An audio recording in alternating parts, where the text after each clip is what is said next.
साथ चौसर खेल रहा था। वो बहुत खुश था और मदिरा पीकर पांडवों की मृत्यु और श्रुति से विवाह करने की बात से बहुत खुश नजर आ रहा था। वो शकुनी से कहने लगा, मामा श्री, देखा आपने किस तरह उन पांडवों को मैंने अपने रास्ते से हटा दिया।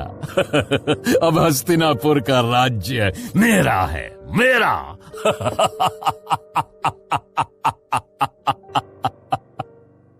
इतना कहकर दुर्योधन जोर जोर से हंसने लगा और उठकर वहां से जाने लगा।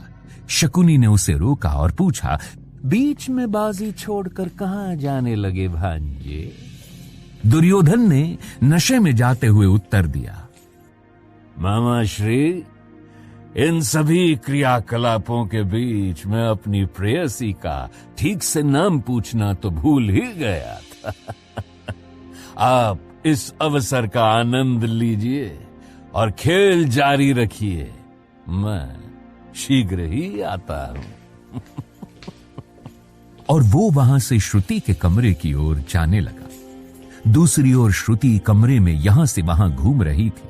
इतनी रात में भी उसे नींद नहीं आ रही थी। वो बहुत परेशान थी। उसे उस आदमी के बारे में सोचकर फिक्र हो रही थी जिसे डिवाइस के बारे में शायद पता था। वो बस यहां से निकलकर किसी तरह रुद्र के पास जाना चाहती थी। तभी उसने उसके कमरे की ओर किसी के आने की आहट सुनी। वो समझ गई कि यह अवश्य ही दुर्योधन होगा, लेकिन इतनी रात में वो यहां क्यों आ रहा था, वो कुछ समझ नहीं पा रही थी। तभी दुर्योधन उसके सामने आकर खड़ा हो गया। उसने श्रुति को मुस्कुराते हुए देखा और कहने लगा, ए सुंदर स्त्री, हमें देखकर इतनी व्याकुल क्यों हो?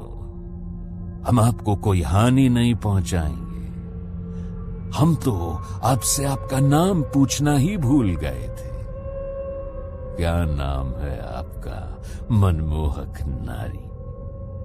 अब हम शीघ्र ही आपसे विवाह करेंगे और हस्तिनापुर की रानी बनाएंगे। इतना कहते हुए दुर्योधन श्रुति के करीब आने लगा।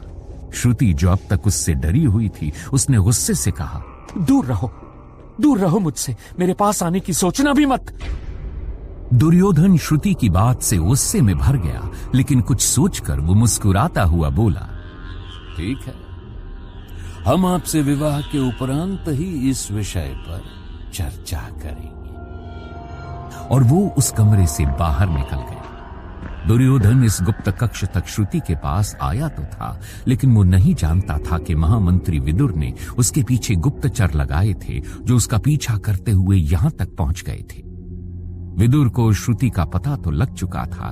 अब उन्हें ये सूचना पांडवों के पास जल्द से जल्द पहुंचानी थी, इसलिए उन्होंने अपना एक गुप्तचर पांडवों के पास भेज दिया ताकि वो श्रुति को यहां से निकाल सके।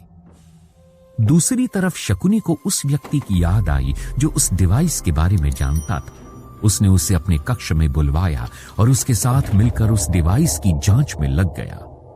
काफी समय बीतने के बाद भी दोनों किसी निष्कर्ष पर नहीं पहुंच पाए थे, लेकिन वो व्यक्ति उस डिवाइस को लगातार अपने हाथों में घुमा घुमा कर देख रहा था। शकुनी शंकित होकर उससे पूछने लगा,